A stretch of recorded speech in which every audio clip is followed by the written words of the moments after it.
اللہ تعالیٰ فرماتے ہیں اے ایمان والو تمہاری بیویوں میں سے اور تمہاری اولادوں میں سے بعض تمہارے دشمن ہیں. یہ اللہ تعالیٰ فرما رہے ہیں یا ایھا الذین آمنوا ان من ازواجکم و اولادکم عدو لکم. اے ایمان والو تمہاری بیویوں میں سے اور تمہاری اولادوں میں سے بعض تمہارے دشمن ہیں. فاحذروہم لہذا تم ان سے ہوشیار رہو. وَإِن تَعْفُوا وَتَصْفَحُوا وَتَغْفِرُوا اور اگر تم ان کو معاف فرما دو وَتَصْفَحُوا اور نظر انداز کر دو وَتَغْفِرُوا اور انہیں بخش دو فَإِنَّ اللَّهَ غَفُورٌ رَحِيمٌ. یقیناً اللہ تعالیٰ بھی بہت بخشنے والا بڑا مہربان. شاید میں اللہ تعالیٰ نے بڑی اہم بات کی طرف اشارہ فرمایا. دیکھو تمہاری اولاد اور تمہاری بیویوں میں سے بعض تمہارے دشمن. وہ اولاد وہ بیوی جو دین کے کام میں رکاوٹ بنے وہ تمہارے لیے دشمن ہے. یعنی ایسی بیوی جو دین کے کام کرنے میں یا دین پر عمل کرنے میں رکاوٹ بنتی ہے یا ایسی اولاد جو دین پر عمل کرنے میں رکاوٹ بنتی ہے جس کی وجہ سے دین کے بہت ضروری اور اہم کام چھوٹ جاتے ہیں, یہ اولاد اور ایسی بیوی تمہارے لیے دشمن ہے. یہ اس وقت آیت نازل ہوئی تھی جب ہجرت مدینہ کے بعد بعض لوگ مکہ میں اسلام لائے اور وہ ہجرت کر کے محمد رسول اللہ صلی اللہ علیہ وسلم کی صحبت میں جانا چاہتے تھے اور آپ کے پاس جانے کے لیے ہجرت کرنا چاہتے تھے, کیونکہ وہ زمانہ تھا جب ہجرت فرض تھی. یعنی ہجرت ہی اس کے ایمان اور کفر کا ترازو تھا, ایک پیمانہ تھا, کیونکہ ہجرت جو ہے فرض کر دی گئی تھی کہ اگر کوئی ایمان لاتا ہے تو وہ ہجرت کرے, وہ مکہ کو چھوڑ کر مدینہ جائے, یا اس سے پہلے حبشہ کی طرف ہجرت فرض کی گئی تھی. تو یہ وہ زمانہ تھا جب بعض لوگ ایمان لاتے تھے اور وہ ہجرت کرنا چاہے لیکن ان کی بیوی اور بچے ان کے راستے میں رکاوٹ بن گئے اور انہوں نے ان کو روک لیا کہ آپ ہمیں تنہا چھوڑ کر کہاں جا رہے ہیں, کس کے سہارے چھوڑ کر جا رہے ہیں. اللہ تعالیٰ نے فرمایا کہ تمہاری بیویوں میں سے بعض تمہاری اولادوں میں سے بعض تمہاری اولاد تمہارے دشمن ہیں, ان سے ذرا ہوشیار رہو, ان سے بچ کر رہو. یعنی کہنے کا مطلب یہ ہے کہ دین کے معاملے میں جو اولاد اور جو بیوی رکاوٹ بنے اس سے ہوشیار رہنا چاہیے, وہ تمہارے دشمن ہیں. وَإِن تَعْفُوا اللہ تعالیٰ آگے فرماتے ہیں کہ ایسا نہیں کہ ہمیشہ جو ہے تم ان سے ہوشیار رہو یا ان کے بارے میں تم گمان کرتے رہو, غلط گمان کرتے رہو. جب ان کی یہ فطرت اور عادت ختم ہو جائے, یعنی دین کے معاملے میں وہ رکاوٹ بننا چھوڑ دے, تو ان کو معاف فرما دو. دل کے اندر کوئی رنجش نہ رکھو, کوئی خلش نہ رکھو, ایک خوشگوار زندگی گزارو. ایک وقت تھا, ایک زمانہ تھا جب ان کو دین سمجھ میں نہیں آیا تھا اور دین کی اہمیت اور اس کی فرضیت ان کے نزدیک کوئی اہمیت کے حامل نہیں تھی. اس وقت یہ رکاوٹ بن رہے تھے. آج ان کے سمجھ میں دین آ گیا, دین کی باتیں آ گئی, دین کے احکام ان کے سمجھ میں آ گئے, تو اب ان کو معاف فرما دو. وَتَصْفَحُوا اور آگے ایک جملہ جو اللہ تعالیٰ نے فرمایا کہ تَصْفَحُوا, اس کا مطلب ہوتا ہے کہ نظر انداز کر دو. بسا اوقات ہم دیکھتے ہیں کہ بیوی سے کوئی غلطی ہو رہی, بچوں سے کوئی غلطی ہو رہی ہے, چھوٹی موٹی غلطی ہے, اس پہ زیادہ پکڑ دھکڑ مت کرو, اس کو نظر انداز کر دو. وَتَغْفِرُوا اور انہیں بخش دو, یعنی جو ہو گیا ہو گیا, اب ان کے ساتھ کوئی رنجش نہ رکھو. فَإِنَّ اللَّهَ غَفُورٌ رَحِيمٌ یقیناً اللہ تعالیٰ بہت بخشنے والے بڑے مہربان ہیں.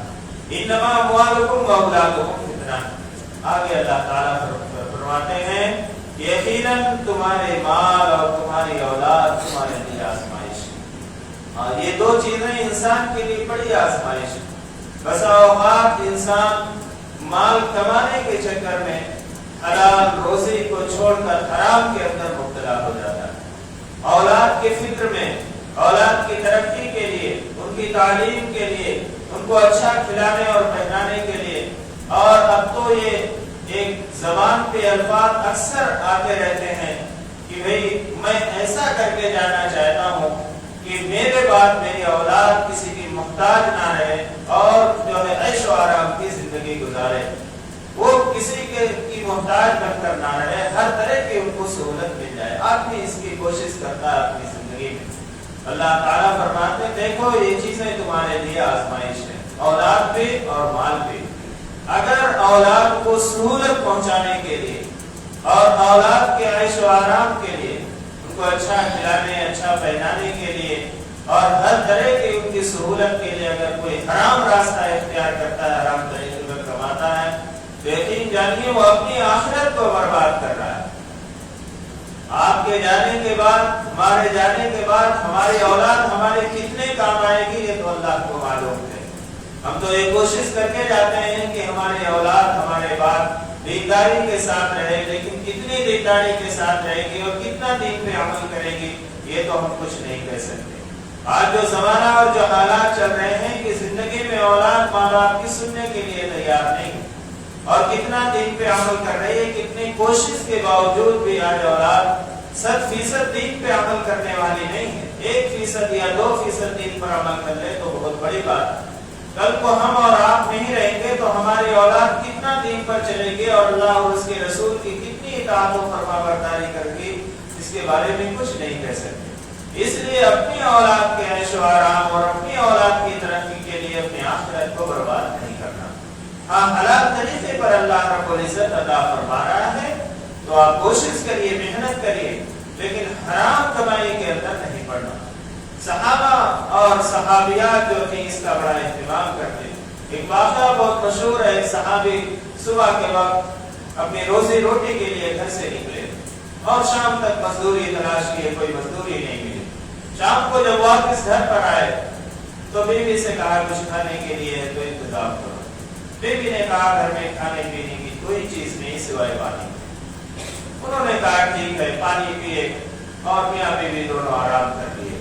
صبح پھر حسب معمول مزدوری پر نکلتے ہیں اور اس وقت بیوی رخصت کرتی ہے اور کہتے ہیں کہ ٹھیک ہے مزدوری کرنے کے لیے جا رہا ہوں، جو کچھ بھی میسر ہوگا مزدوری ملے گی شام کو لے کر آؤں گا۔ ایسے تھے صحابہ کے گھروں کے حالات۔ اب شام کو جب دن بھر مزدوری تلاش کیے کوئی مزدوری نہیں ملی۔ آج بھی ایسا ہوتا ہے، مزدور لوگ اڈوں پر جو ہے مزدوری کے انتظار میں رہتے ہیں لیکن کوئی مزدوری نہیں ملتی۔ کسی دن 2 دن گزر گئے، اب جب شام کو پہنچے ہیں تو پھر گھر کا وہی حال ہے، کوئی کھانے پینے کی چیز نہیں ہے، بس پانی پہ گزارا کر رہے ہیں۔ اب تیسرا دن ہے، اب گھر سے جب مزدوری کے لیے نکل رہے ہیں تو بیوی رخصت کرتے ہوئے بڑا عجیب و غریب جملہ کہتی ہے اور وہ کہتی ہے، ان کے سر کو بوسہ دیتی ہے اپنے شوہر کے اور کہتی ہے میرے سرتاج دیکھیے اس تنگدستی میں، اس بھوک کی وجہ سے کہیں آپ حرام روزی کی فکر نہیں کر لینا، کہیں حرام کمانے کی کوشش نہیں کر لینا۔ 2 دن ہمارے پانی پر گزرے ہیں، اگر آپ کو بھی آج بھی آپ کو مزدوری نہ ملے تو آج بھی ہم پانی پر گزار لیں گے، لیکن خدا کے واسطے حرام چیز گھر کے اندر نہیں لانا۔ یہ ایسا جذبہ تھا۔ آج قدریں اور تصورات بدل گئے۔ آج اولاد کی فرمائش، آج بیویوں کی فرمائش، اس کو پورا کرنے کے لیے آدمی حرام طریقے پر جو ہے مال کو کما کر اور کس طریقے سے مال کو حاصل کر کے اپنی بیوی اور اولاد کی فرمائش کو پورا کرتا ہے۔ گھر کی خواتین کو بھی چاہیے کہ شوہر کا ساتھ دیں، بچوں کو بھی چاہیے کہ ماں باپ کا ساتھ دیں۔ اگر تنگدستی ہے، اگر غربت ہے تو آپ کوشش کر رہا ہے لیکن ضروریات زندگی کی تکمیل نہیں ہو رہی ہے تو اس پر صبر کریں۔ ہمارے صحابہ کرام رضوان اللہ تعالی علیہم اجمعین کیسی زندگیاں گزار کر چلے۔ حضرت عمر فاروق رضی اللہ تعالیٰ خطبہ دینے کے لیے آتے ہیں، جمعہ کا دن ہے، ذرا تاخیر ہو جاتی ہے، ایک شخص کھڑا ہوتا اور کہتا امیر المومنین ہم آپ کے غلام نہیں ہیں کہ آپ کے انتظار میں بیٹھے رہیں، آپ اتنی تاخیر سے کیوں آئے؟ ایک شخص مسجد نبی میں کھڑا ہو کے کہتا ہے۔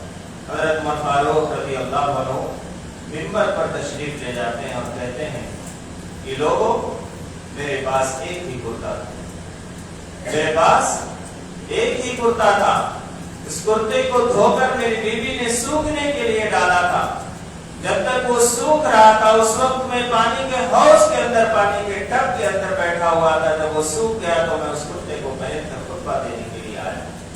یہ حالات تھے صحابہ کرام رضوان اللہ تعالی علیہم اجمعین کی زندگی۔ آج تو ہمارے پاس مال و دولت کی ریل فیل ہے اور اللہ حلال طریقے پر اگر دے رہا ہے تو حرام کمانے کی کیوں کوشش کرتے ہیں؟ کیوں اپنی آخرت کو برباد کرتے ہیں؟ حرام کمایا ہوا مال نہ اس کا صدقہ قبول ہوتا، نہ اس کی زکات قبول ہوتی، نہ اس کی خیرات قبول ہوتی، نہ اس کی اولاد اس کے کام آتی ہے۔ کل وہی اولاد اس مال پر عیش و آرام کر کے اللہ کی نافرمانیاں کریں گی، اور آپ کو قبر میں پہنچنے کے بعد ان کے اعمال کی وجہ سے آپ کو تکلیف ہوگی۔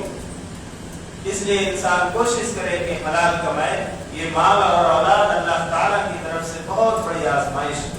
واللہ عنده اجر عظیم، اور اللہ اس کے پاس بہت بڑا اجر ہے۔ اگر کوئی شخص حلال طریقے پر کما کر اپنی اولاد، اپنی بیوی کی، بچوں کی پرورش کر کے اس دنیا سے رخصت ہو گیا، اللہ تعالیٰ فرماتے ہیں اس پر اجر ملنے والا ہے، اس پر بہت بڑا اجر ملنے والا ہے۔ اللہ رب العزت کیا فاتقوا اللہ ما استطعتم واسمعوا واطیعوا وانفقوا خیرا لانفسکم۔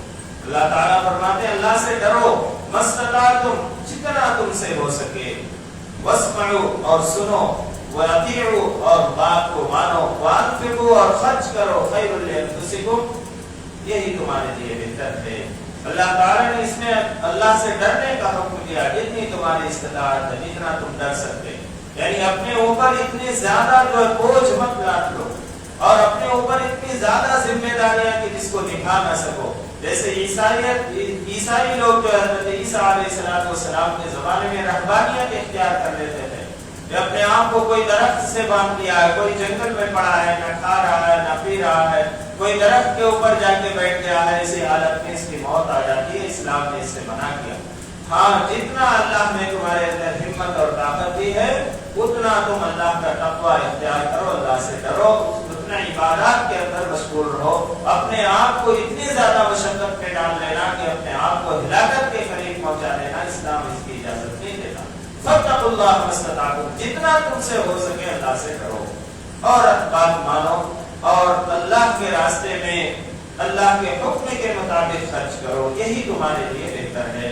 وَمَن يُوقَ شُحَّ نَفْسِهِ، اور جو شخص اپنے دل کی لالچ سے بچا لیا گیا، فَأُولَٰئِكَ هُمُ الْمُفْلِحُونَ، وہی لوگ کامیاب ہونے والے ہیں۔ دل کی لالچ یعنی ہے تو بہت کچھ، لیکن دل اور چاہتا ہے، دل اور چاہتا ہے، دل کے اندر لالچ ہے، بس چاہتا ہے کہ بس ساری جہان کی دولت میرے پاس ہی آ جائے۔ اللہ تعالیٰ فرماتے ہیں بڑی خرابی کی بات ہے، مَن يُوقَ شُحَّ نَفْسِهِ، دل کی حرص اور لالچ سے بچ جائے، بس جو ہے اس پر اللہ کا شکر ادا کر کے اس پہ گزارا کرتا ہے کہ اللہ تیرا شکر ہے، ضروریات پوری ہو رہی ہیں، اللہ اسی حال میں زندگی بسر ہو جائے۔ اللہ سے دعا کرتے رہنا چاہیے کہ اللہ رب العزت کی طرف سے یہ صفت پیدا ہونا ہے انعام، لیکن اگر دل کی لالچ اس کے اندر آ گئی کہ بس مال آتا ہی جائے اور ترقی کرتے جائیں اور بڑھاتے جائیں، اللہ تعالیٰ فرماتے ہیں کہ یہ اللہ کی طرف سے یہ کوئی اچھی بات نہیں ہے، خیر کی بات نہیں ہے۔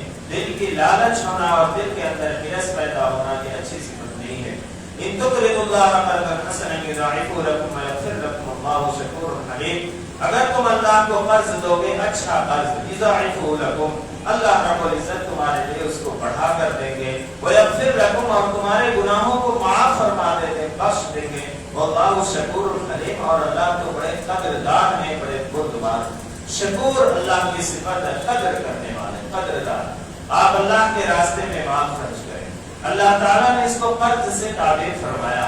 قرض کا مطلب یہ ہوتا ہے کہ آپ کسی کو قرض دیے ہیں تو اس واپس لوٹانا اس کے ذمہ ہے کہ وہ قرض کو واپس لوٹائے۔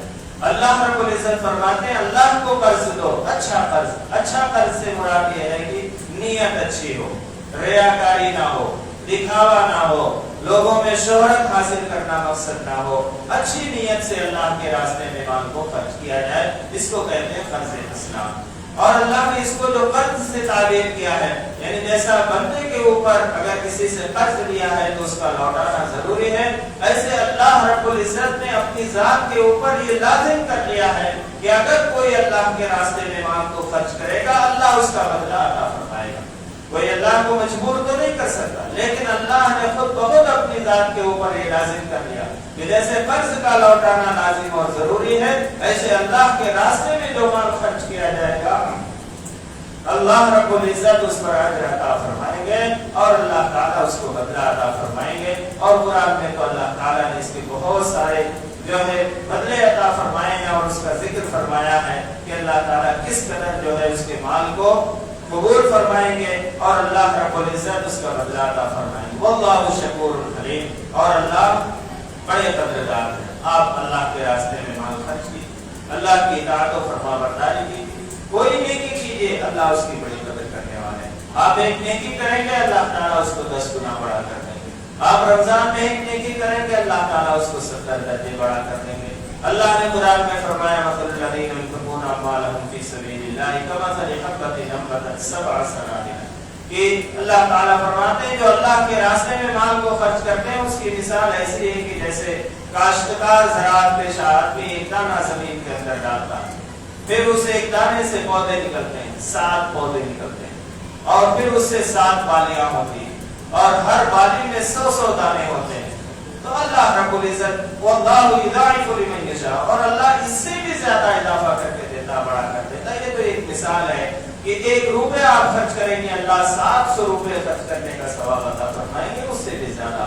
تو اللہ تعالیٰ بڑے قدردان ہیں، اللہ تعالیٰ کسی کی نیکی کی بڑی قدر کرنے والے ہیں۔ عالم الغیب والشہادۃ العزیز الحکیم، وہ چھپی ہوئی اور کھلی ہوئی باتوں کو جاننے والے ہیں۔ العزیز، بڑے اقتدار کے مالک ہیں، بڑے حکمت کے مالک ہیں، یعنی اللہ رب العزت ہر چیز کو جانتے ہیں۔ بندہ کس نیت سے خرچ کر رہا، قرض حسنہ کی تفسیر جو ہے مفسرین کرام نے یہ لکھی ہے کہ بندہ جو خرچ کرے وہ اللہ کی رضا اور اس کی خوشنودی کے لیے خرچ کرے، دکھاوا مقصد نہ ہو، ریاکاری مقصد نہ ہو، لوگوں میں شہرت حاصل کرنا مقصد نہ ہو۔ بعض لوگ شہرت کے لیے، دکھاوے کے لیے اس کا باقاعدہ اعلان کر کے اس کو خرچ کرتے ہیں، اس کو جو ہے اسباب کی شکل میں لوگوں کو دیتے ہیں تاکہ لوگوں کو معلوم ہو جائے۔ اس زمانے میں بہت سارے لوگ زکوٰۃ کی جو رقم ہوتی ہے، جو زکوٰۃ فرض ہوتی ہے، اس زکوٰۃ کی رقم سے لوگ اناج خرید لیتے ہیں، غلے خریدتے ہیں اور پھر گھروں سے تقسیم کرتے ہیں، لوگ لے کر جاتے ہیں، لکھنے میں آتا ہے کہ فلاں شخص کے یہاں غلہ تقسیم ہو رہا ہے، اور اس کا یہ کہتے ہیں کہ بھئی اگر پیسہ دیے تو یہ دوسرے کاموں میں خرچ کر دیں گے۔ زکوٰۃ کا مقصد یہ ہے کہ مال کو کسی ضرورت مند کو مالک بنا دینا، آگے اس کے آپ ذمہ دار نہیں۔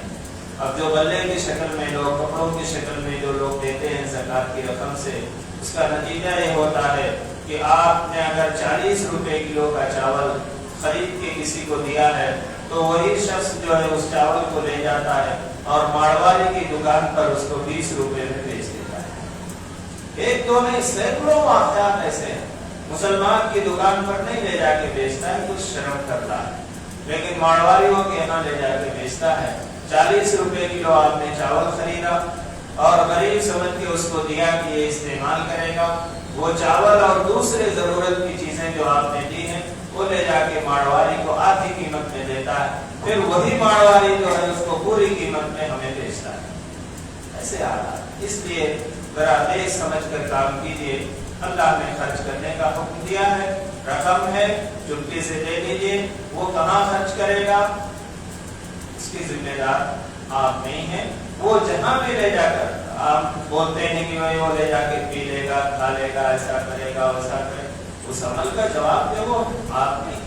آپ کو تو یہ حکم ہے کہ زکوٰۃ فرض ہے تو ضرورت مند مستحق کو پہنچا دو، آپ کوشش کرو ضرورت مند مستحق کی پہنچانے کی، باقی اس کے بعد وہ کہاں خرچ کرتا ہے اس کی ذمہ دار آپ نہیں ہیں۔ تو بہرحال اللہ رب العزت نے فرمایا عالم الغیب والشہادۃ العزیز الحکیم، کہ وہ کھلی ہوئی اور چھپی ہوئی باتوں کو جاننے والا ہے۔ یہ اس طرف اشارہ ہے کہ بندے کی نیت کیا ہے، اس نیت کو اللہ رب العزت جاننے والے ہیں، اور بڑے اقتدار کے مالک ہیں، بڑی حکمت کے مالک ہیں۔ اس آیت پر یہ سورہ مکمل ہو گئی۔ جو باتیں کہیں گی اللہ رب العزت سب کو عمل کی توفیق عطا فرمائے۔ اب رمضان المبارک کا آخری عشرہ، بلکہ کہہ لیجیے کہ ایک دن اور باقی ہے، اور عموماً اس آخری ایام میں لوگ صدقہ فطر ادا کرتے ہیں۔ صدقہ فطر ہر مسلمان بالغ عاقل پر جو صاحب نصاب ہو اس کے اوپر فرض ہے۔ صاحب نصاب آپ کو معلوم ہے کہ جو زکوٰۃ کی مقدار ہے وہی اس کی بھی ہے، یعنی جو 7.5 تولہ سونا یا 52.5 تولہ چاندی یا 52.5 تولہ چاندی کی